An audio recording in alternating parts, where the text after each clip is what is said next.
Hi guys, what's up and welcome back to my channel. So today I thought it'd be fun to do a 5 steps to losing your first 5 pounds as a petite woman if weight loss is your goal. I'm gonna give you the full 5-step plan right here. I'm gonna try to keep this video super brief and to the point so that there's not a lot of blabber and you can just know what to go and implement right after you watch this video. So get out a pen and paper, take some notes, and leave any questions you have below in the comments. And if you love this type of video, give it a thumbs up and of course subscribe for more content tailored to petite women.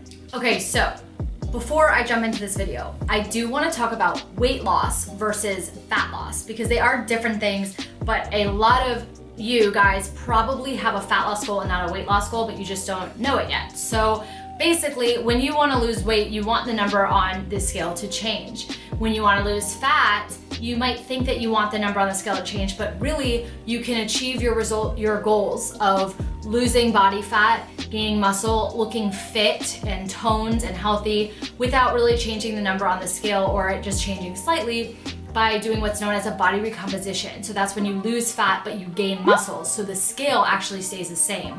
A lot of my clients are able to achieve body recompositions and feel extremely happy with the results because they achieved the physique they wanted without cutting calories, and that means that they've changed their body composition. So this is your fat to lean body mass ratio, your fat to muscle ratio. Less fat, more muscle is what makes people look toned and in shape and fit. So you might be in that category of just wanting to lose fat, not necessarily weight. But you also might be in the category of having a goal of really losing weight. Say you have more weight to lose that you feel you want to lose, and that's totally fine, in which case you really will be looking at the scale to lose fat. Now, whichever camp you're in, make sure you're going to use more tools than just the scale because the scale never tells the full picture. So make sure if you're trying to lose weight, you're using a measuring tape, and if you're aiming for a body recomposition, or for both of you guys, take progress photos. You will thank me later, I promise. So whether you want to lose fat or you want to lose weight, here's how you can start to change your body so that it either A, looks like you lost 5 pounds of fat, or B, you really did lose 5 pounds of fat. So here are the 5 steps you can take to either lose 5 pounds or make it sort of look like you lost 5 pounds when really you've lost some fat and gained some muscle, but either way you will appear more toned, fit, and slimmer. Okay, step 1 is to audit yourself. Take a complete inventory of your current lifestyle. You cannot skip this step. So often people come to me and they say, April, what do I do, to get in shape? What's the first step? The first step is going to depend on where you currently are because we need to make changes that make sense for where you are. If you just do what someone else is doing, it's only gonna work for you if you're in the right place to reap the benefits of whatever they're doing. You might be too far from there, or you might be ahead of them. You might be in a totally different place. So it's not always good to just go from where you are now to Z. Sometimes you really need to start at B and you'll get the same results and it'll be easier and you'll have better long-term outcomes. So step 1 is to take inventory of your current health life. I want you to keep a food journal for 3 days.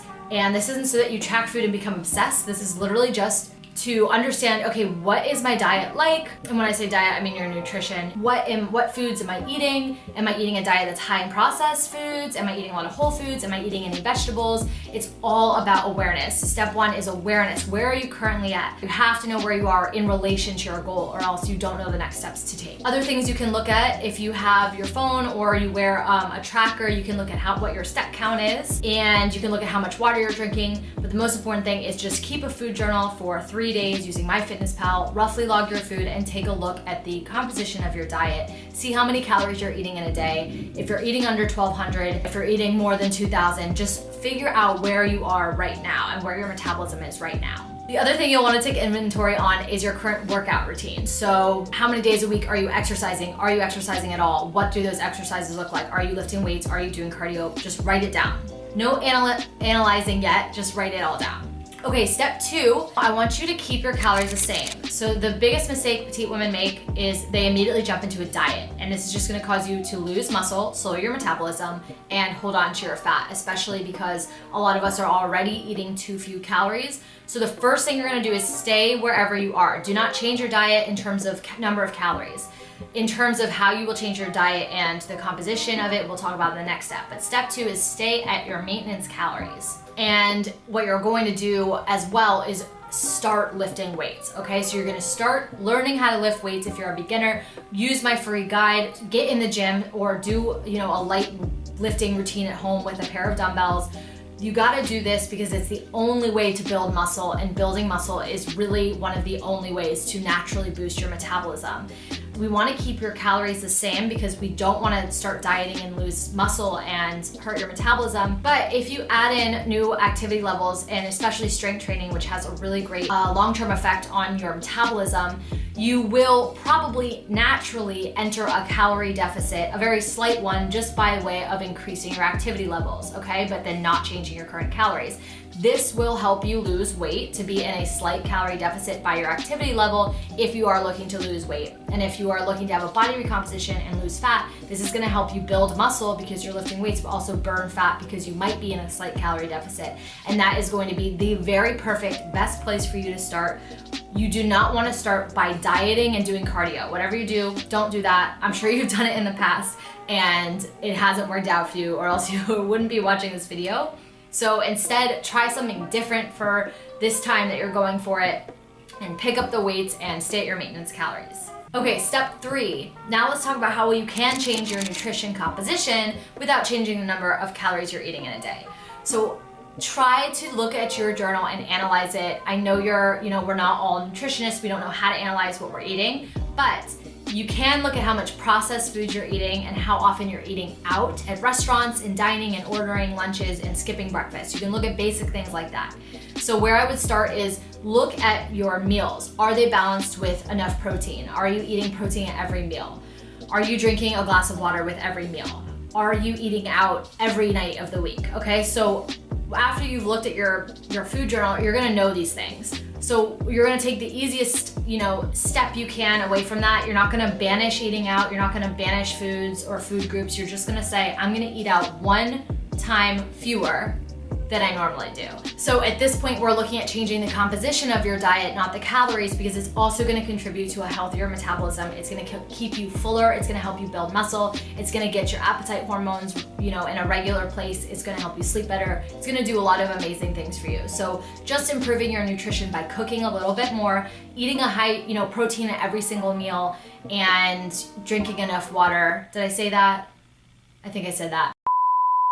Doing those things are just changing the composition of your diet, but not changing your the number of calories you're eating in a day. Okay, step 4 is the most important part, but the least favorite by everyone. I'm sure, I already know it is. It's just stay consistent and ride out this plan for a minimum of 4 to 6 weeks, okay? A lot of times we start a new lifestyle and we're like checking in the mirror after 24 hours being like, do I have abs yet, right? Like I've been there, I know you've been there. It's like a normal thing that we do. We just want to see the results immediately. And I do too. I'm like that too. And I literally have to coach myself into being like, okay, April, you've coached hundreds of women. You know the science. It's not going to show up in the mirror tomorrow. That's why I did a 12-week challenge, and honestly, no one even noticed I lost 7 pounds, and I think no one even really commented until like week 12, and that's when other people noticed, and that was 12 weeks of consistency, and days that maybe I weren't good, I got right back onto it the next day. So be consistent with your choices and your lifestyle.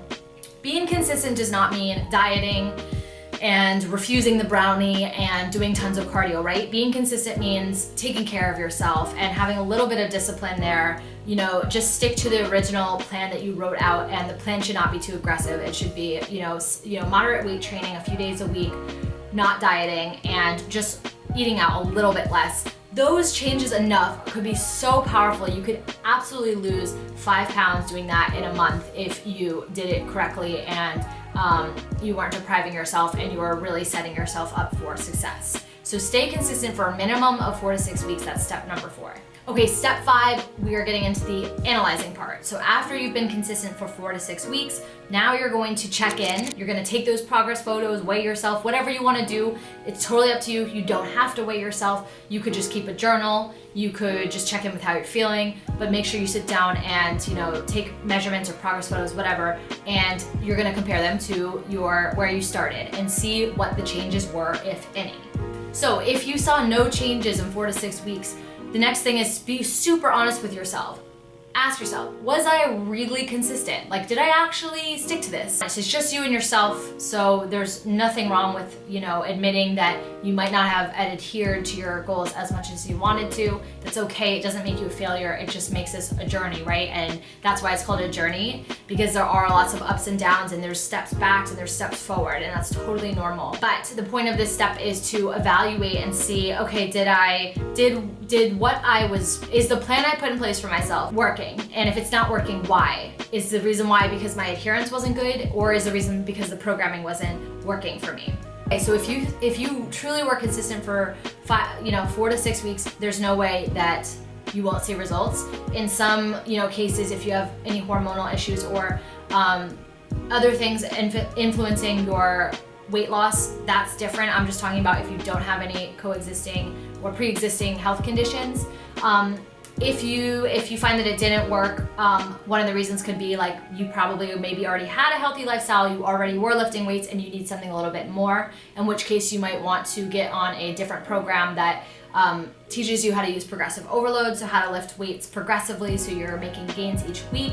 You may need to learn more about your diet and nutrition. Whatever it is, just get curious and think about your health as a puzzle, and like it's fun to solve. That's the only way you're gonna figure out what works for your body. And if you did see results, that's awesome. That means your body's responding really well, and you should just continue on that course until you hit a plateau, in which case you would repeat all 5 steps over again and see how you can increase the intensity or change some things up. But those are the 5 steps for losing your first 5 pounds as a petite woman. I really hope you guys like this. Super short, sweet video, gets straight to the point. Let me know any questions you have below, and give this a thumbs up if you learned something, and subscribe for more content tailored to petite women. But that's it from me today, you guys. I hope you have a great rest of your week, and I will see you next week.